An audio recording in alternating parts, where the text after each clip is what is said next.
எல்லாமே தேவைன்னு சொல்லி நம்ம எடுத்துட்டு போயிடணும். அப்ப இந்த அடிப்படையில தான் மாஜி அலைஹிஸ்ஸலாம் முன்னாடி கிலாஃபத் நம்ம வராது அப்படிங்கிறத சொல்றோம். அப்ப இதுல சில விஷயங்கள் இப்ப பாத்துருவோம். ஏன்னா ஒரு லைட்டா ஒரு இந்த நடந்த சில நிகழ்வுகளை பாத்துருவோம். ஏன்னா இந்த வேர்ல்ட் பாலிடிக்ஸ் இப்போ போயிட்டு இருக்கு இல்லையா, ஏன் இந்த சூழ்நிலை இப்ப எப்படி இருக்குங்கிறது நம்ம சகோதரர்கள் நிறைய பேருக்கு தெரியாது. அந்த அரபு உலகத்துல நிறைய இந்த கிளர்ச்சியெல்லாம் நடந்துட்டு இருக்கு. சிரியாவில் நடக்குது, இப்போ இங்க ஈராக்ல வந்து இப்போ ஈரான்ல கூட பாத்தீங்கன்னா மக்கள் புரட்சின்னு சொல்லி அவங்க கிளப்பி விட்டுருக்காங்க. இதெல்லாம் நடக்குது. அப்ப இது எல்லாத்துக்கும் பின்னாடி ஒரு காரணம் இருக்கு. இதெல்லாம் வச்சுதான் என்ன சொல்றோம், மாஜி அலைஹிஸ்ஸலாம் வர்றதுக்கு முன்னாடி இந்த சமுதாயம் ஒரு கிலாஃபத்தை ஏற்படுத்தி கொள்ளாது, இது என்ன முயற்சி பண்ணாலும் அது எதிரிகளுக்கு தான் சாதகமா போகும் அப்படிங்கிறது. அப்ப இதுல என்ன பண்றாங்க, சிலர் வந்து கேலி பண்ணிடுறாங்க. என்ன பண்றாங்கன்னா, நீங்க கிலாஃபத்னு சொல்லி 80 வருஷமா இயக்கம் ஆரம்பிச்சீங்க, யார் மௌலானா மௌதூதி வந்தாராம், இயக்கம் ஆரம்பிச்சாராம், ஜெயிக்கலையாம். அதனால என்ன இந்த கொள்கை என்னது எல்லாம் தோத்துருச்சு பாருங்க, நீங்களா ஜெயிக்கவே இல்லைங்கிற பேசுறாங்க. கிலாஃபத்னு பேசுனீங்களா, எத்தனை பேரா கிலாஃபத் கொண்டு வந்தீங்க? அப்ப அதே பேசணும். தௌஹீத்னு பேசுறீங்களா, எத்தனை பேரா தௌஹீத் கொண்டு வந்தீங்கன்னு கேட்டா என்ன இருக்கு? எந்த காலத்துல வாழ்க்கையில நீ ஒரு இந்த எந்த ஒளியாவது சிறுக்கு இல்லாம இருக்கா? சிலை வழிபாடு எங்கேயா ஒழிக்கப்பட்டிருக்கா? இல்ல. என்ன சொல்றாங்கன்னா, கிலாஃபத்னு பேசுறீங்க, எங்க ஜெயிச்சீங்க? நீங்களா தோத்துட்டீங்களா?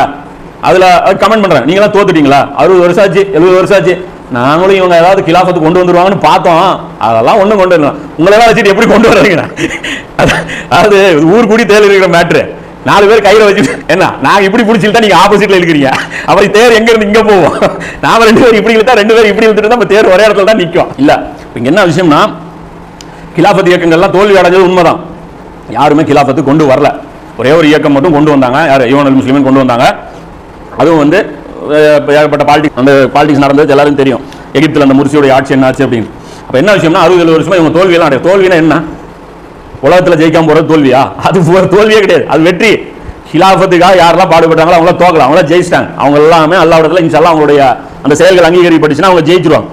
வெற்றிங்கிறது கொண்டு வர்றது கிடையாது, அதற்காக பாடுபடுவது. யார் இந்த பாதையில பயணிக்கிறாங்களோ அதுவே வெற்றி தானே தவிர இதுவுமே கிடையாது. ஏன்னா ஈசா நபி இடத்துக்கு வந்தது எதுக்கு?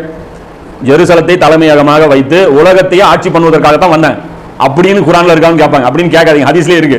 ஈசா நபி வந்து என்ன பண்ணுவார்னு இருக்குல்ல, கேட்பாங்க. இப்படி பைபிள்ல தானே இருக்கு, ஹதீஸ்லயும் குர்ஆன்லயும் இல்லைமே. அப்ப வந்து என்ன பண்ணுவாங்க ரசூலுல்லாஹ் சொன்னாங்களா? அப்ப வந்து வெட்டி வேலைக்கு அல்லாஹ் அனுப்பி விடுவான்.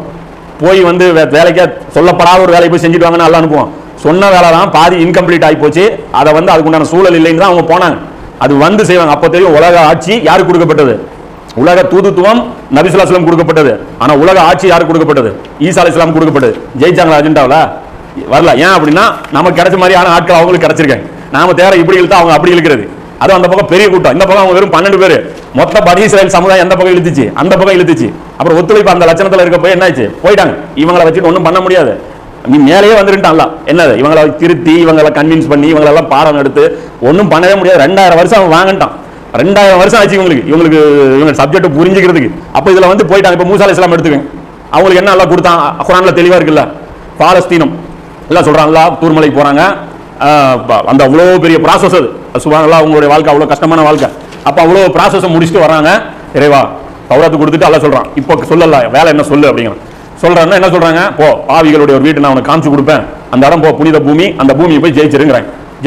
நேரம் வந்தாங்க, அல்லாஹ் நமக்கு காமிச்சிட்டான். நம்ம இறங்கி வசிக்கக்கூடிய இடம் அந்த பாலைவனத்துல இந்த பக்கம் போயிட்டு இருக்கிறோம், நமக்குன்னு ஒரு ஊர் அல்லாஹ் கொடுத்துட்டான், வாங்க இந்த பூமி தான் அப்படின்னு சொல்லி போனவொடனே என்ன பண்ண, அங்கேயும் இதே கூட்டம் தான் உட்காந்துட்டு இருந்து, இவங்க எல்லாம் போய் சண்டை போய் எப்படி மகாதி வந்தவொடனே இவங்க உட்காந்துவாங்க. இப்போ என்ன பண்றீங்க, எல்லா ஏரியா கிளீன் பண்ணிட்டு, அமெரிக்கா ஒரு ட்ரூப் அங்க இருக்கக்கூடாது, இதுதான் சொல்லுவாங்க. அமெரிக்காவுடைய ஒரு ட்ரூப் இல்லாம கிளீன் பண்ணி கொடுங்க, அப்ப நாங்க வந்து ஜாயின் பண்ணிக்கிறோம் மாதிரிட்டு. அதுதான் நடக்க போகுது. அப்ப இவங்க என்ன பண்றாங்க, மூசா அலைஹிஸ்ஸலாம் பார்த்து என்ன சொன்னாங்க, இவங்க எல்லாம் போய் சண்டை போட்டுட்டாங்க. அப்ப மூசா அலைஹிஸ்ஸலாம் தோல்வி அடைஞ்சாங்களா? பாலஸ்தீன் எல்லாம் கொடுத்தாங்களா? பாலஸ்தீனுக்கு உள்ளாவது போனாங்களா மூசா அலைஹிஸ்ஸலாம்? கடைசியா என்ன பண்ணாங்க, துவா கேட்டாங்க, யா அல்லாஹ் நீ கொடுத்த பூமி இது எனக்கு கண்ணில் பாக்குற அந்த டிஸ்டன்ஸ்லயாவது எனக்கு மரணத்தை கொடு. அப்ப அந்த இடத்துல போய் என்ன அடக்கமாயிட்டாங்க. அப்ப மூசா அலைஹிஸ்ஸலாம் கபர் எங்க இருக்கு? பாலஸ்தீனுக்கு பக்கத்துல இருக்கு.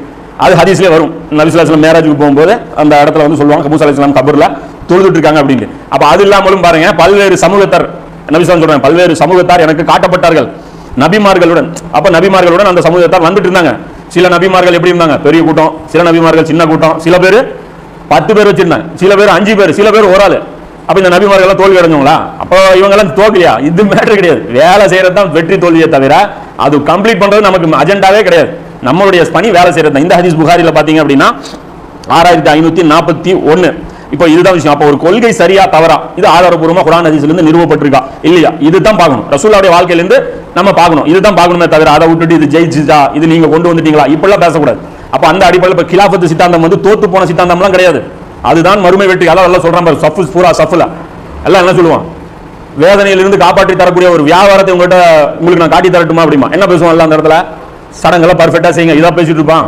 அல்ல என்ன சொல்றான் இந்த இடத்துல? உதவி செய்யுங்க, நபிக்கு உதவி செய்யுங்க. ஈசா நபி எப்படி உதவி செஞ்சாங்க ஹவாரின்களே, அது மாதிரி உதவி செய்யுங்க. அதுதான் வேதனையிலிருந்து காப்பாற்றி கொடுக்குங்கிறான். நரகத்திலிருந்து உனக்கு விடுதலை வேணும்னா இகாமத்து தீனுக்கு வேலை செய். இல்லைன்னா உனக்கு என்கிட்ட வந்துட்டு நீ கேட்டுட்டு இருக்க கூடாது. இப்ப நாளைக்கு மறுமையுடைய ஷஃபாத் எதை வச்சு நடக்கும்? நாம தொழுதுட்டு பாங்கு துவா சொல்லிட்டு ரசூலுல்லாஹ்வுடைய அழைப்புக்கு பதில் சொல்றதா பாங்குக்கு பதில் சொல்றதா? இல்ல, எல்லா அழைப்புக்கும் பதில் சொல்லணும். அல்லாஹ்வும் அவனுடைய தூதரும் உங்களுக்கு வாழ்வளிக்கக்கூடிய ஒரு காரியத்தின் பக்கம் உங்களை அழைத்தாலும் அது வாழ்வளிக்கக்கூடிய காரியம் எது தெரியுமா? எது? அல்லாஹ்வுடைய பாதையில போர் புரிவது தான் அது வாழ்வளிக்கக்கூடிய காரியம். அப்ப அந்த அடிப்படையில அது தனி. அப்ப அது நம்ம வேலை செய்யணும். அப்ப அதே கேள்வி நம்ம மற்ற சீர்திருத்தம் பண்ணக்கூடிய சகோதரர்களையும் பார்த்து கேட்க முடியும். தர்கா வழிபாட ஒழிச்சிட்டீங்களா? பிதத்தை ஒழிச்சிட்டீங்களா? சிலை வழிபாட ஒழிச்சிட்டீங்களா? மதுவை ஒழிச்சிட்டீங்களா? வரதட்சணை ஒழிச்சிட்டீங்களா? அப்ப இதெல்லாம் ஒழிக்கப்படல. எத்தனை வருஷமா சொல்றீங்க? 1400 வருஷமா சொல்றீங்க மது குடிக்கூடாதுன்ட்டு. எல்லாம் ஒழிச்சிட்டீங்களா? தூக்கி போடுங்க. இன்னும் மது குடிப்பா, இன்னும் மதுவை பத்தியே பேசிட்டு இருக்கீங்க. இப்படியா பேச முடியும்? இன்னும் தர்காவை பத்தியே பேசிட்டு இருக்கீங்க. 1400 வருஷமா பார்த்துட்டு இருக்கிறோம். உங்களை மாதிரி ஆளுகளை இதைத்தான் பேசிட்டு இருக்கிறாங்க. அப்ப பாரு தர்கா அப்படி இதெல்லாம் கிடையாது. அப்ப எதுவுமே இது இவங்க பேசுறாங்கன்னா நிறைய பேர் பேசுறாங்க. அதான் எனக்கு ஆச்சரியம் பிளஸ் கோபமும் கூட. ஏன்னா இவங்க பேசுறானுங்களா ஒரு ரியலைஸே பண்ண மாட்டாங்களா? இது எனக்கு இவங்களுக்கும் சொல்ல முடியும். எதெல்லாம் இவங்க பேசுறாங்களோ அது இவங்களுக்கும் ஃபிட் ஆகும். ஒரு விஷயமே இல்லாம இதை பேசிட்டு இருக்காங்க. அப்ப இந்த கிலாஃபத் இயக்கங்கள் தோத்து போனது கிடையாது, அது ஜெயிச்சு போனது அப்படிங்கிறது கிடையாது, உண்மை. அதே சமயம் ஒரு டவுட் வரும். என்ன அப்படின்னா, மௌலானா மௌதூதி இவங்க எல்லாம் இயக்கம் ஆரம்பிச்சாங்களா? கிலாஃபத்துக்காக தானே கொண்டு வந்தாங்க. இஸ்ரா அஹமது கிலாஃபத்துக்காக தானே கொண்டு வந்தாரு. இம்ரான் ஹுசைனும் கிலாஃபத்துக்காக தானே கொண்டு வந்தாங்க. அப்ப ஏன் தூக்கி போட்டாங்க? எதுக்கு கொண்டு வந்தாங்க? எதுக்கு ட்ரை பண்ணாங்க? ஏன் பேக்ல போனாங்க அப்படின்னு பார்த்தோம்னா, எதுக்கு முதல்ல கொண்டு வந்தாங்கன்னு பார்த்தீங்கன்னா, உலகம் அப்படி ஆச்சு. இந்த மன்னராட்சியிலிருந்து டிராவல் ஆகி இந்த காலனி ஆதிக்கம் வந்து அதுக்கப்புறம் என்ன ஆகி போச்சு? இந்த ஒரு தஜ்ஜாலோட ஒரு ஜிகினா உலகம் ஒன்று ஸ்டார்ட் ஆச்சு. என்ன மனித உரிமைகள், உங்களுக்கு பேச்சுரிமைலாம் நாங்கள் தரோம், உங்களுக்கு சொந்த காலம் நீங்கள் இனிமேல் வாழ போறீங்க, நீங்கள் ஒரு அற்புதமான ஒரு உலகத்தில் நீங்கள் பயணிக்க போறீங்கன்னு சொல்லி ஒரு மனித குலத்தை ஒரு முட்டாளாக்குன ஒரு காலகட்டம். அப்ப அந்த காலகட்டத்தில் சில பெனிஃபிட்டும் கிடைச்சது இல்லை. அது கிடைக்க போய் நீங்க நம்ம உட்காந்து பேசிட்டு இருக்கிறோம். மன்னராட்சியில் இப்படி உட்காந்து மீட்டிங் உட்காந்து பேச முடியுமா? நீங்க உட்காந்து மன்னராட்சிங்கிறது ஹராம்னு சொல்லி மன்னராட்சியில் பேச முடியுமா? நீ சவுதியில் பேச முடியுமா? அதனால தள்ளி உட்காந்து எல்லாரும் பேசிட்டு, அங்க உட்காந்து யாரும் பேச முடியாது. அங்க உட்காந்தாலே அங்க பேச முடியாது. அதனாலதான் அங்க யாருமே அவங்களோட வேலையை செய்ய முடியாதுங்கிறோம். அப்ப அந்த அடிப்படையில் மன்னராட்சிங்கிற அந்த இதுல பேச்சுரிமை கிடையாது. அப்போ பேச்சுரிமை எல்லாம் கிடைக்குது. எப்போ 1900களில் அந்த வெள்ளைக்காரனுடைய அந்த ஆட்சியில பேச்சுரிமை, எழுத்துரிமை, கருத்து சுதந்திரம் இதெல்லாம் கிடைக்குது. அப்ப இந்த காலகட்டத்தை பயன்படுத்த பாக்குறாங்க யாரு? மௌலானா மௌதூதி இவங்க எல்லாருமே. சரி, இப்போ ஒரு பிளாட்ஃபார்ம் இருக்கு, இந்த நேரத்தில் இயக்கமும் பர்மிஷன் கொடுக்குது. யாரு? வெள்ளைக்கார கவர்மெண்ட். அந்த இயக்கத்துடைய வேலை என்ன? பைலா என்ன இருக்கு? ஜமாத் இஸ்லாமியுடைய பைலால நாங்கள் ஒரு இயக்கம் ஆரம்பிக்க போறோம். அந்த இயக்கத்துடைய கொள்கை என்ன? புரட்சி. என்ன புரட்சி? நீ வச்சிருக்கிற சிஸ்டத்துக்கு மாற்றா இந்த சிஸ்டம் வேலை செய்யும். நீ ஒரு சிஸ்டம் வச்சிருக்கிற ஜனநாயகம், அந்த சிஸ்டத்தை நவுத்திட்டு அதுக்கு பதிலாக இறைத்து, அதாவது குர்ஆன் ஹதீஸ் அடிப்படையில் ஒரு ஆட்சி வரப்போகுது அப்படின்னு சொல்றான். அதுக்கும் என்ன பண்றான்? வெள்ளைக்காரன் பர்மிஷன் கொடுக்குறான். அப்ப அந்த அளவுக்கு உரிமைகள் கொடுக்கப்பட்டிருந்தது. அப்ப அந்த காலகட்டம் வேலை செய்வதற்கான ஒரு காலகட்டமா இருந்துச்சு. அப்ப அவங்களுக்கு ஒரு நம்பிக்கையும் இருந்துச்சு. அப்ப அந்த அடிப்படையில் அவர்கள் எல்லாம் வேகமா வேலை செய்யறாங்க. எழுத்து அதிகமா பண்றாங்க, மக்களை திரட்டுறாங்க, கிலாஃபத்தை பேசி ஒவ்வொரு பக்கமும் ஆள் சேர்த்துறாங்க. அந்த ஒரு இயக்கம் அவங்க கட்டமைக்கிறாங்க. அது ஒரு கட்டம் வச்சு நல்லா ஸ்ட்ராங் ஆகி வருது. அப்ப ஆனா அப்பவும் என்ன ஆகுதுன்னா, போதுமான சப்போர்ட் கிடையாது. யாரு முட்டுக்கட்ட போட்டாங்க? இதே கூட்டம் தான். இஸ்லாம் அரசியல் எல்லாம் பேசவே இல்லை அப்படின்னு சொல்லி ஒரு ஃபத்வா கொடுத்தோன்னே என்ன ஆகி போச்சு? ஆலிம்களுடைய சப்போர்ட் இல்லாதனால என்ன ஆகி போச்சு? மௌலானா மௌதூதி இவங்களுடைய இயக்கம்லாம் என்னாச்சு? ஜெயிக்கலாம். ஏன்னா பெரும்பான்மை முஸ்லீம்கள் போல இல்லை. பெரும்பான்மை முஸ்லீம்கள் சப்போர்ட் கிடைச்சிருந்தா அப்பவே அவர்கள் செஞ்சு காட்டியிருக்க முடியும். அப்பவும் என்ன பண்ணாங்க? ஒத்துழைப்பு கொடுக்கல. அப்பவும் என்ன பண்ணாங்க? அப்ப ஆப்போசிட்ல நின்னாங்க. ஜனநாயகத்துக்கு சப்போர்ட் பண்ணி இதுலயே நமக்கு எல்லாமே கிடைக்குது, அதுதான் நமக்கு தொழுறதுக்கு பர்மிஷன் இருக்கு, அதுதான் அல்லாமா இக்பால் அது சொல்லுவார். இவர் ஒரு தேவபந்திலுடைய இருக்கக்கூடிய ஒரு ஆலிம் ஒரு ஃபத்வா கொடுத்திருப்பார். அந்த காலகட்டத்தில் வெள்ளக்காரர் நமக்கு ஏதாவது இந்த தொழுவதுக்குண்டான எல்லா பர்மிஷனும் இருக்கு, ஸோ மார்க்கம் நமக்கு இவ்வளவு அனுமதி இவங்க கொடுத்துட்டாங்க, அதனால இவர்களை நம்ம பெருசா நம்ம எதிர்க்க வேண்டியது இல்லைன்னு. அப்பதான் அல்லாமா இக்பால் எழுதுறாரு, முல்லாக்கு ஹை சஜ்தே கி இஜாசத் நாதான் ஏன் சமஸ்தா ஹை இஸ்லாம் ஹை ஆசாத். இந்த முட்டாள் நினைக்கிறான் இஸ்லாமே சுதந்திரமா இருக்குன்ட்டு, வெறும் சஜிதா பண்றது கொஞ்சம் உரிமை கொடுத்துட்டா போதுமா, இது இல்ல இஸ்லாம் அப்படின்னு சொல்லி அவர் எழுதுறாரு கவிதை.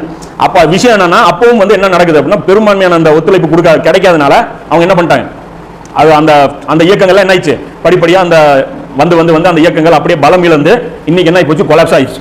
இன்னைக்கு அந்த வீரியத்தில் இல்ல. யாரு? மௌலானா மௌதூதி ஆரம்பிக்கும் போது எப்படி அது ஃபோர்ஸா இருந்துச்சோ, எவ்வளவு இம்பாக்ட் அது ஏற்படுத்தி. இன்னைக்கும் பிபிசி எடுத்து பாரு, பிபிசியில் இப்போ கூட ஒரு வீடியோ எடுத்து போட்டான், இஸ்லாமியுடைய வரலாறுன்னு எடுத்து போட்டான். அது எங்க கிளிப் இருந்தது, அதுல கூட அழகா சொல்றான், மௌலானா மௌதூதியோட இஸ்லாம் வேற, தேவபந்து சொன்ன இஸ்லாம் வேற. அவங்க அழகா பிரிக்கிறான். முஸ்லீம் லீக் ஜின்னா, முகமது அலி ஜின்னா சொன்ன இஸ்லாம் வேற, இவர் இதை சொல்றாரு, இவர் இதை சொல்றாரு, மூணு அழகா பிரிக்கிறான். யாரு?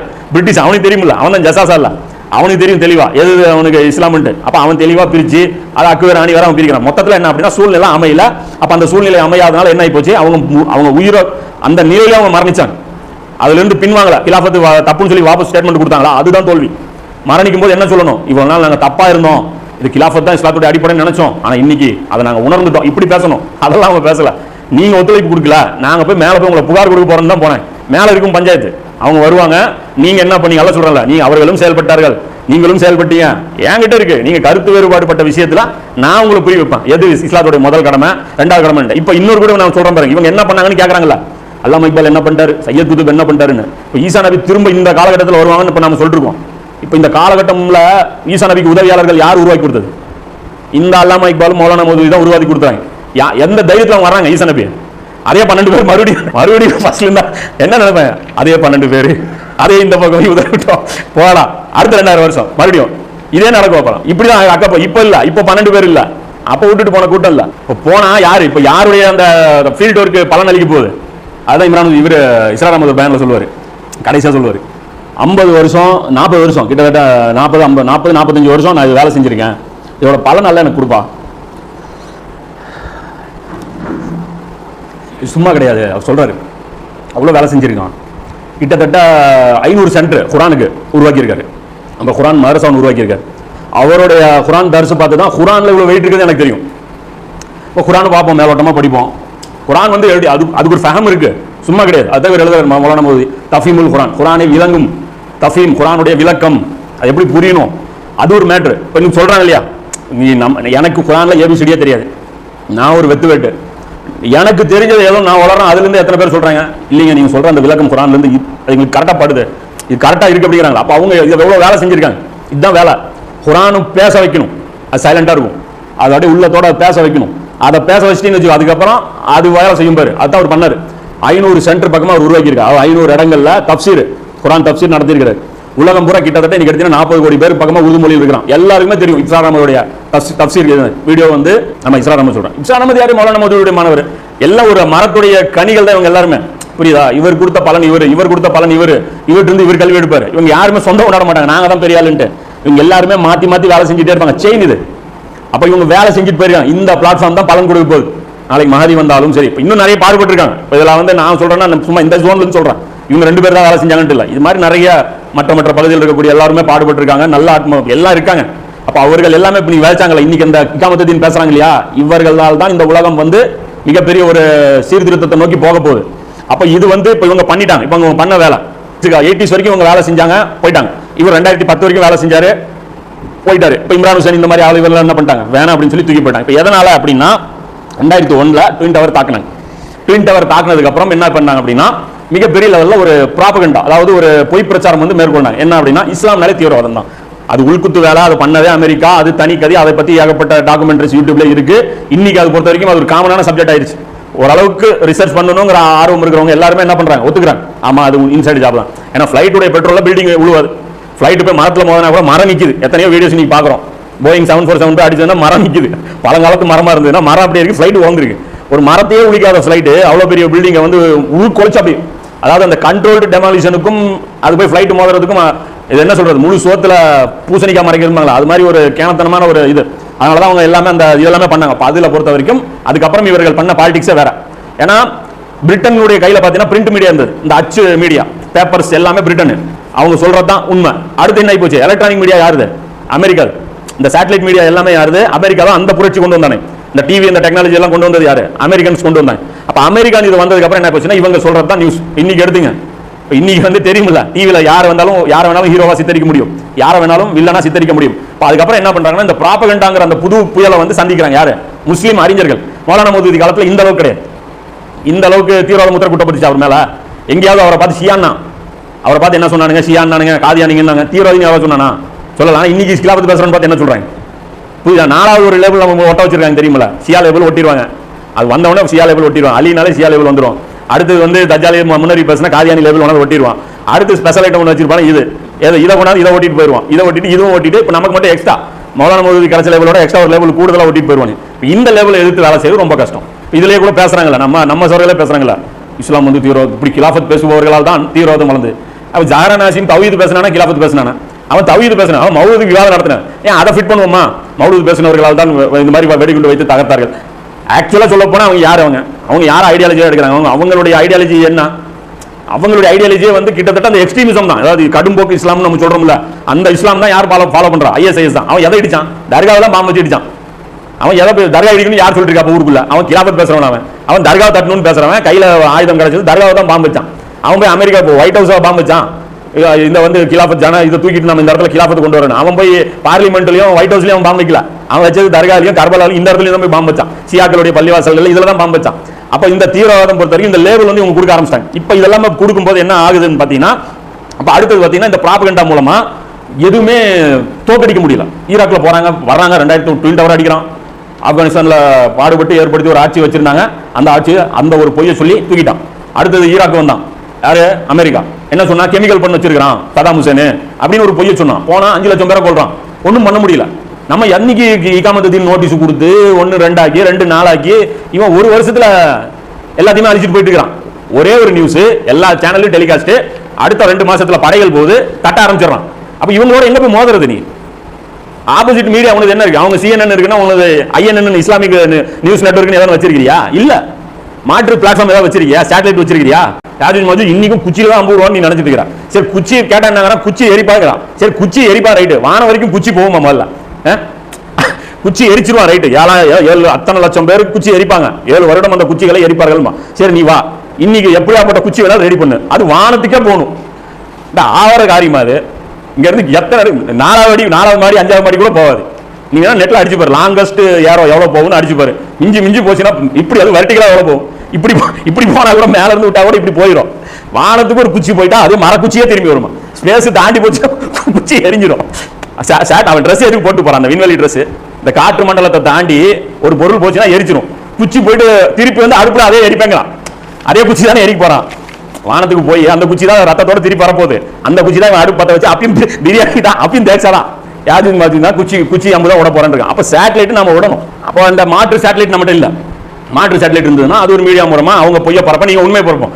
அதெல்லாம் சொல்ற பொய் உண்மை மேல வீசி, அவன் பொய்ய வீசிட்டே இருக்கான். நம்ம உண்மை வீசவே மாட்டேங்கிறோம். நம்ம ஒருத்தர் மேல சாணி வீசிட்டு இருக்கோம்.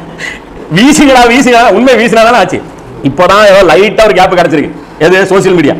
இப்பதான் என்ன பண்ண முடியுது? லைட்டா ஒரு உண்மை வீச முடியுது. அதுக்கு என்ன பண்றான்? தடுக்க வேணாம். யூடியூப் என்ன பண்றான்? எந்த சேனல்லாம் ரொம்ப அவங்களுக்கு பாதிப்பு ஏற்படுத்தும் நினைக்கிறான், சேனல் என்ன பண்றான்? மானிட்டைசேஷன் கட் பண்றான். இருந்தாலும் என்ன பண்றான்? சென்சார்ஷிப் பண்றான். அதுல ஆல்காரிதம் எப்படி செட் பண்றான்? அது கொண்டு போய் ஃப்ரண்ட்ல வராத மாதிரி பேக்ல வைக்கிறான். உள்ள போனா மிரட்டான், ஏஜ் ரெஸ்ட்ரிக்ஷன், இது ரொம்ப கொடூரமான வீடியோ, இதை பாக்குறீங்களா? யாரு? சரவணன் பரந்தாமனோட வீடியோ எல்லாம் போனீங்கன்னா இருக்கும், இது ரொம்ப மோசமான வீடியோ, பார்க்க விரும்புறீங்களா அப்படின்னு சொல்லி போட்டுருப்பான். பக்கத்துல தக்க துணை இருக்காங்களா அப்படின்லாம் போட்டு அதுக்கப்புறம் தான் அந்த வீடியோவை பார்க்க. உள்ள போனா ஒண்ணுமே இருக்காது.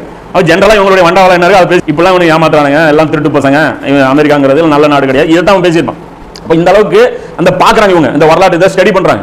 இப்போ வந்து பாத்தீங்கன்னா நிக்காது, எந்த கொண்டு வந்தாலும் மீடியா மூலமா தானே இதையும் சாதிச்சாங்க. அதே வந்து சிரியாவுடைய பஷார் அல் அசாத் மேல என்ன பண்ணாங்க? மீடியா வருவதுதான். அவன் வந்து பொதுமக்கள் எல்லாம் கொன்னான். பொதுமக்கள் எல்லாம் கொல்லல, அவன் பண்ண அநியாயக்கார ஆட்சி தான். ஆனா இவங்க காட்டின அந்த இவங்க சொல்ற அந்த அநியாயம் பண்ணான்னு கேட்டா கிடையாது, அவன் பண்ண அநியாயம் வேற. அப்ப அதை வச்சு இப்ப என்ன பண்ணிருக்காங்க? இப்ப பஷார் அல் அசாத் ஆட்சியில் வந்த மக்கள் நல்லா இருந்தாங்களா? இப்ப நல்லா இருக்காங்களா? இதுக்கு அவன் ஆட்சியிலே பெட்ரு. அப்ப அதை தான் பண்ணாங்க. அடுத்து என்ன பண்ணாங்க? எகிப்துடைய இஹ்வானுல் முஸ்லிமீன்களுடைய ஆட்சி, அதை என்ன பண்ணாங்க? அதையும் கவுத்தாங்க. மீடியாவில் ஏதாவது பெரிய பரபரப்பாச்சா?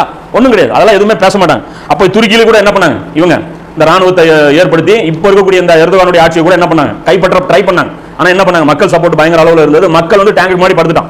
மக்கள் வந்து டேங்குக்கு முன்னாடி படுத்துட்டு இல்ல எங்களுடைய ஆட்சி தலைவர் நாங்கள் விட்டு கொடுக்க மாட்டோம் அப்படின்னு சொல்லி வந்ததுனால என்ன ஆகி போச்சு? அப்போ இதில் போச்சாங்க. அப்போ இதெல்லாம் ஸ்டடி பண்றாங்க. இன்னைக்கு கிலாஃபத் யாராவது பேசினா, ஒரு அமைப்பு உருவாக்கினா, இவங்க யாரை வேணாலும் தீவிரவாத லேபிள் ஊத்த முடியும். யாரை வேணாலும் இவங்க வந்து இந்த பிற்போக்கவாதி சர்வாதிகாரின்னு சொல்லி லேபிள் குத்தி ஏற்படுத்தின கிலாஃபத்து கூட இவங்க என்ன பண்ண முடியும்? அழகா தட்டியிருப்போம். இன்னைக்கு பொறுத்த இன்னொரு புரிஞ்சுக்கோ. இன்னைக்கு சொல்லிட்டு இருக்காங்களா சைனா மேல என்ன சொல்லிருக்காங்க? சரியாக ஒத்துழைப்பு கொடுக்கவில்லை. யாரு? சைனா சரியாக ஒத்துழைப்பு கொடுக்கலையா? அதனால என்ன ஆகி போச்சு? உலகம் பூரா இந்த வைரஸ் பரவி விட்டான். அதனால பெரிய பிரச்சனை ஆகி போச்சு. இதுக்காக என்ன பண்ணணும் அப்படின்னா, உலகமே ஒரு அரசாங்கமா இருக்கணுமா? உலகமே ஒரு அரசாங்கமா இருக்கணுமாமா. ஒரே ஆட்சியாளர்னா இவன் ஒத்துழைக்க அவன் ஒத்துழைக்க பிரச்சனை வராதாமா. ஒரு அழகான சொல்யூஷன் சொல்றாங்க. இது நடக்கவும் போகும். இது கண்டிப்பா நடக்க போகுது. அந்த உலக ஒரு ஆட்சியாளர் யாரு? தஜ்ஜால். அவன் வருவான். அந்த உலக சர்வாதிகார ஆட்சி நடக்கும். அப்ப இதை நோக்கி உலகம் டிராவல் பண்ணுது. அப்ப இந்த சுனாமிக்கு மத்தியில் நாம என்ன பண்ண முடியும்? ஒன்றும் பண்ண முடியாது. அப்ப அந்த கடல் அலை ஒன்று வர வேண்டியது இருக்கு. எது? முதலாம் உலகப் போர், இரண்டாம் உலகப் போர் மாதிரி மூணாவது ஒரு உலகப் போர் வர வேண்டியது. அது ஹதீஸ்கள் சொல்லப்பட்டுருச்சு. அதுதான் அந்த துக்கானும் கூட, அதாவது அந்த நியூக்ளியர் வார். அப்ப அந்த இதுல பாத்தீங்க அப்படின்னா யாஜூஜ் மஜூஜ் இன்னைக்கு ஹதஃபுக்கு வந்துட்டாங்க. அவங்கள ஜெயிக்க முடியாது. அதுதான் நபி சொல்றாங்க. அல்லாஹ் குர்ஆன்ல சொல்றாங்க. அந்த இதுல ஹதீஸ்ல வரும்ல, ஈசா நபி ஒரு அடியார்கள் வெளியே வந்திருக்காங்க, அவங்க உங்களால ஜெயிக்க முடியாது. ஏன்னா அவ்வளவு பிரில்லியன்ட் அவங்க. டெக்னாலஜியில் அவங்கள ஜெயிச்சிருங்களா பார்ப்போம். யாஜூஜ் மஜூஜா சரி ஒலிம்பிக்ல போய் அவங்களோட ஒரு கோல்டு மெடல் வாங்கிட்டு வந்துருங்களா பார்ப்போம். ஒரு யாஜூஜ் மாஜூஜ் ஜெயிக்கிறது ஒரு மேட்டர். என்ன சொல்லுவாங்கன்னா, ஒருத்தனை பிடிச்சி ஓங்கி ஒரு அப்பா யாஜூஜ் மாஜூஜ் வீழ்த்த முடியாது, நான் வீழ்த்திட்டேன். இது இல்ல, அவங்களுடைய சிஸ்டத்தை ஜெயிக்கணும், அவங்களுடைய தீனை ஜெயிச்சு நீங்க உட்காரணும். அது உட்காரவே முடியாது. அப்போ அதுதான் வந்து யாஜூஜ் மாஜூஜ் தடுக்க தான் முடியும், ஜெயிக்க முடியாது. அப்படிங்கும் போது இவர் இம்ரான் ஹுசைன் என்ன சொல்றாரு, இதை அவங்க உணர மாட்டேங்கிறாங்க. இந்த கிலாஃபத் பேசக்கூடிய சகோதரர்கள் ரியலைஸ் பண்ண மாட்டேங்கிறாங்க. ஏன்னா அவங்களுக்கு யாஜூஜ் மாஜூஜ் வெளியே வந்ததும் தெரியல, அவங்க இன்னும் ஒத்துக்கல. யாஜூஜ் மாஜூஜ் இவங்க கிடையாது, அது ஈசா நபி காலத்துல வருவாங்கன்னு நம்புறாங்க. அதனால இவங்க என்ன பண்றாங்கன்னா, ஜெயிக்க முடியாத கூட்டத்தோட மோத பாக்குறாங்க. மோதுங்க பாருங்க, நீங்க கிலாஃபத் கொண்டு வந்தீங்கன்னா என்னம்மா நேரா வருவான், கொரோனா வைரஸ் 3வது வேவ் இந்த ட்ரம்முக்குள்ள இருக்குன்றான். சொல்லிட்டு என்னம்மா, இவங்க நாட்டில் இருந்தா கொரோனா வைரஸை பரவிச்சுமா, அது வேர்ல்ட் ஹெல்த் ஆர்கனைசேஷன் வந்து என்னம்மா, ஆமாங்கம்மா முடிஞ்சு போச்சு. எல்லா சேனல் ஒரே நாள் திருப்பி திருப்பி திருப்பி கிலாஃபத் ஏற்படுத்தின அந்த நாடு கொரோனா வைரஸை பரப்பியது, கிலாஃபத் ஏற்படுத்தின நாடு கொரோனா வைரஸை முடிஞ்சு போச்சு. கேம் என்ன ஆயிரும், நீங்க 25 வருஷம் பாடுபட்டு முக்கிய ஒரு புரட்சி கொண்டு வருவீங்க, அந்த புரட்சி ஒரே வாரத்தில் ஜனாதா எடுத்து கொண்டு போய் போட்டுருவான். இனி வந்தம்மா தப்லீக் ஜமாத் ப்ராபகண்டா உடைக்க முடிஞ்சதா? தப்லீக் ஜமாத்னால இவ்வளவு பெரிய சொன்னா, கடைசியா டாஸ்மாக் வந்து நம்மளை காப்பாத்திச்சு. அதோட அந்த கோடிக்கு மேல பக்கத்துல ஒரு பெரிய கோடிக்கு தூட்டாங்க, அதுல டேமேஜ் ஆனதால என்ன போச்சு, இப்ப தப்லீக் ஜமாத் மேட்டர் சப்புன்னு போயிருச்சு, இப்போ அது ஒரு இஷ்யூவே இல்லைன்னு ஆயிருச்சு. அப்போ இந்த விஷயத்தை பொறுத்த வரைக்கும் அதனால நபிஸ்லாம் என்ன சொல்றாங்க, யாஜூஜ் மாஜூஜ் அடிக்கிறது யாரால முடியும், யாரால முடியும், அல்லாஹ்வால மட்டும்தான் முடியும். அதான் அல்லாஹ் சொல்றான்ல, அந்த வைரஸ் கொடுத்து தான் அல்லாஹ் அவங்களை அழிப்பான்.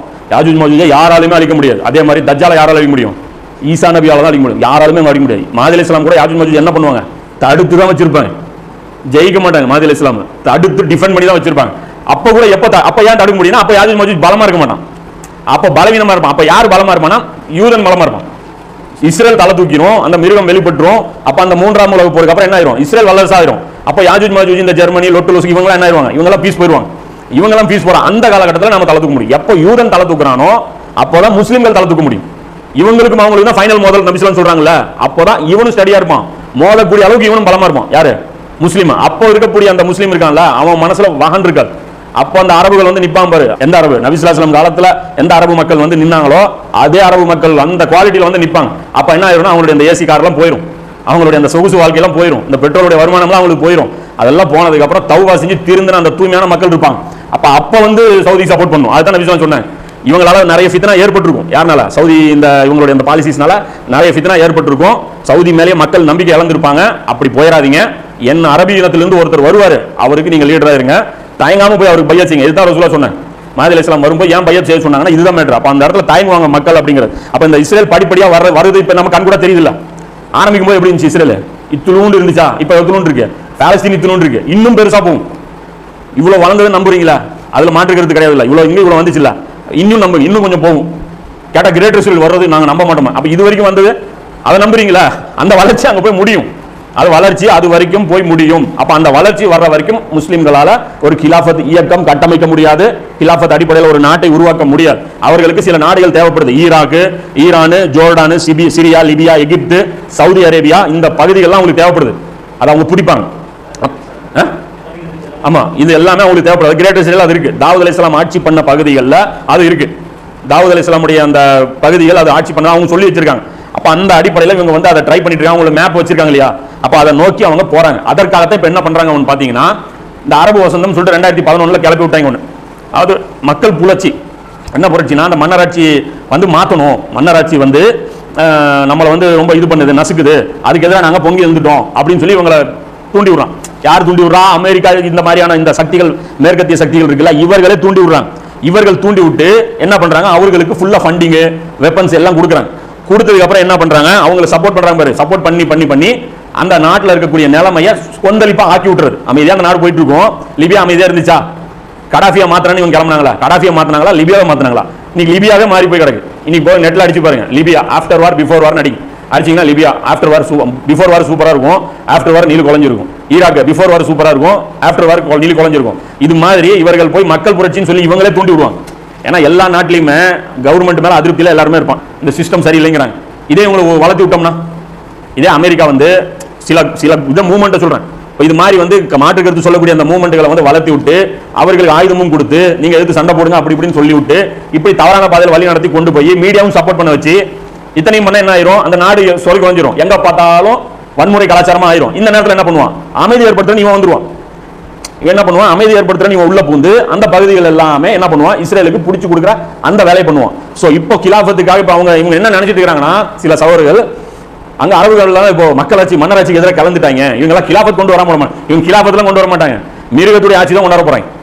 இப்போ அங்கே நடந்துட்டு இருக்கிற இந்த போராட்டங்கள், இந்த சிரியாவுடைய இந்த எழுச்சி, இந்த இந்த மற்றப்பட்ட பகுதிகள், இந்த குர்து இன மக்களுடைய எழுச்சி. இப்போ குர்து இன மக்களே எடுத்துவா, இந்த குர்திஸ்தான் சொல்லிட்டு ஒரு மூமெண்ட், அந்த மூமெண்ட் எங்க இருக்கு? ஈராக்ல இருக்கு, சிரியால இருக்கு, இன்னும் நிறைய நாடுகள் இருக்கு. குர்து இன மக்கள் அவர்கள் தனி நாடு கேட்கறாங்க. அவங்களுக்கு ஃபண்டிங் ஆயுதம்லாம் கொடுத்தது யாரு? அமெரிக்கா ராணுவமே போய் சண்டை போடுது அவங்க சார்பா. இப்போ என்ன பண்ண, கொஞ்ச நாளைக்கு முன்னாடியே விட்டுட்டு ஓடி வந்தான், அந்த குர்திஸ்தான் மூமெண்ட்டை விட்டுட்டு ஓடி வந்தான். போகும்போது செருப்புலாம் எடுத்து அடிச்சாங்களா அந்த பெண்கள், அந்த குழந்தைகள் எல்லாமே. அப்ப இது என்ன பண்றாங்கன்னா, மக்கள் புரட்சின்னு முதல்ல இவனே பண்ணுவான், நியூஸ்ல அப்படியே பயங்கரமா சொல்லுவான். அப்புறம் ஒரு விளம்பர இடைவெளி ஒன்று வரும், விளம்பர இடைவெளிக்கு அப்புறம் என்னம்மா அதே தீவிரவாதம்மா, பிரேக்குக்கு முன்னாடி என்னம்மா அதே மக்கள் புரட்சிமா, பிரேக்குக்கு அப்புறம் இதுவே என்னம்மா தீவிரவாதம் சொல்லிட்டு என்ன பண்ணுவான், கடைசியா என்ன பண்ணுவான் இஸ்ரேல். இங்க பாருங்க, நாங்க ஒரு டீசென்டான நாடு இங்க இருக்கோம், எங்களுக்கு அக்கம் பக்கத்துல இது மாதிரியான இந்த மாதிரியான நடவடிக்கைகளை நாங்க பொறுத்துக் கொள்ள மாட்டோம், அதனால என்ன பண்ணலாம், இந்த இடத்துல அமைதி ஏற்படுத்தலாம் அப்படின்னு. அமைதி எப்படிப்பா ஏற்படுத்தினா, அந்த இடத்துல நானே உட்காந்துக்கிறேன், அமைதி ஆயிரும், நான் இருக்கல, அமைதி ஏற்படுத்திடுமா. இதுதான் நடக்க போய் தான் உங்களுடைய மாஸ்டர் பிளான். அதுதான் இம்ரான் ஹுசைன் சொல்றாரு, குறைஞ்சபட்சம் உயிரை காப்பாத்துங்க, இப்போ குறைஞ்சபட்சம் இந்த மூமெண்ட்லாம் க்ளோஸ் பண்ணுங்க. இந்த யாரெல்லாம் ஆட்சியாளர் கேடு கட்டவன் தான், அவன் ஷியாவா இருக்கட்டும், சுன்னியா இருக்கட்டும், அவன் என்ன வேணா இருந்துட்டு போட்டும், முதல்ல எதிரிகளுடைய சூழ்ச்சிகளை பாருங்க, இந்த நேரத்தில் சண்டை போடாதீங்க, இந்த நேரத்தில் நீங்க அமைதியா இருந்துக்கீங்க அப்படின்னு சொல்லி சொல்றாரு. இப்போ இந்த அடிப்படையில் தான் கிலாஃபத்துக்காக அமைப்பு கூடாது, அதற்காக நம்ம அந்த எந்த ஒரு இதுவும் நம்ம செய்யக்கூடாது. செய்ய வேண்டியது என்ன, வெறும் இஸ்லாம் குறித்த கல்வி, இஸ்லாம்னா என்ன, அதோட அடிப்படை கொள்கை என்ன, கிலாஃபத்துடைய முக்கியத்துவம் என்ன, இஸ்லாம் சொல்லக்கூடிய பாலிடிக்ஸ் என்ன, இஸ்லாம் சொல்லக்கூடிய அகீதா என்ன, இஸ்லாம் சொல்லக்கூடிய சீர்திருத்தம் என்ன, அதோடைய அனைத்து டிபார்ட்மெண்ட்களும் அனைத்து துறை சார்ந்த அறிவும் முஸ்லீமுக்கு கொடுத்துடணும். கொடுத்தா அவனை எஜுகேட் பண்ணி விட்டுறணும், அவனுக்கு ஒரு கெபாசிட்டி வளர்த்து விட்டணும், நன்மையையும் தீமையும் பிரிச்சு சூழ்நிலைக்கு ஏற்ப செயல்படக்கூடிய அறிவை அவனுக்கு கொடுக்கணும். இதுதான் நம்ம செய்ய வேண்டியது. அப்ப அந்த விஷயம் தான் நம்ம பண்ணணுங்கிறோம். இப்ப இது நடக்கும். இது அதாவது ஒவ்வொரு உலக போருக்கு அப்புறம் பாத்தீங்கன்னா அந்த கரன்சி மாறிட்டே இருக்கு. முதலாம் உலக போருக்கு அப்புறம் பிரிட்டனுடைய கரன்சி உலக கரன்சியா இருந்துச்சு. ஒரு உலக போர் வந்தாதான் ஒரு வல்லரசு உருவாக முடியும், ஒரு உலக போர் வந்தா தான் அந்த கரன்சியும் திணிக்க முடியும். அதுக்கப்புறம் ரெண்டாவது உலக போர் திணிச்சாங்க அந்த உலகத்துல. அதுக்கப்புறம் என்னாச்சு, கரன்சி பிரிட்டன் அதை நவுத்திட்டு டாலர் கொண்டு வந்தாங்க. இப்ப எல்லாரும் டிஜிட்டல் கரன்சின்னு பேசிக்கிறாங்களா, அப்ப உணர்ந்துக்குங்க, மூணாம் உலக போர் வரப்போகுதுன்னு அர்த்தம். வாயில எல்லாரும் வாயிலும் வருதா, மூணாம் உலக போர்னு வருது, டிஜிட்டல் கரன்சி வருதா, மூணாவது உலக போர் வரும், டாலர் அந்த இடத்துல ரீப்ளேஸ் பண்ணிட்டு டிஜிட்டல் கரன்சி கொண்டு வருவாங்க. அப்ப இது நடக்கிற வரைக்கும் நம்ம யாரா இருக்கட்டும், அதாவது முஸ்லீம் யாரா இருக்கட்டும், அது கிலாஃபத்துக்காக ஏற்படுத்தினாங்க. கிலாஃபத்து எந்த ஒரு நாடு கொண்டு வந்தாலும் அது நிலைக்காது. இதை வச்சுதான் நம்ம சொல்றோம், மஹதி அலைஹிஸ்ஸலாம் வருவதற்கு முன்னாடி கிலாஃபத்துங்கிறது வராது, சாத்தியம். இதுதான் அந்த சூழ்நிலைகளை வச்சும் முன்னறிப்புகளை வச்சும் எடுக்கக்கூடிய ஒரு ரிசல்ட். இதைத்தான் சொல்றோம். ஆனா வேலை என்ன, கிலாஃபத் வராதுன்னு மறுபடியும் மசாயில் பிரச்சனைக்கு போறது இல்ல. மசாயில் பிரச்சனை எந்த காலத்துலயுமே சண்டை போடக்கூடாது. மசாயில் பிரச்சனை பொறுத்தவரைக்கும் சைட்ல வச்சிடணும். அடிப்படை அறிவு, குர்ஆனுடைய அறிவு, நபி ஸல்லல்லாஹு அலைஹி வஸல்லம் வாழ்க்கை வரலாறு, அதுக்கப்புறம் இந்த முன்னறிப்புகள் சம்பந்தப்பட்ட அறிவு, இது மாதிரியான கல்வியை முஸ்லிம்களுக்கு கொடுத்துட்டே இருக்கணும். இதுதான் செய்ய வேண்டிய வேலை. இந்த அடிப்படையில் வேலை செய்யக்கூடிய பாக்கியத்தை அல்லாஹ் உங்களுக்கும் எனக்கும் தந்தருவானாக. வாஹிர் தவானா அல்ஹம்துலில்லாஹி ரப்பில் ஆலமீன்.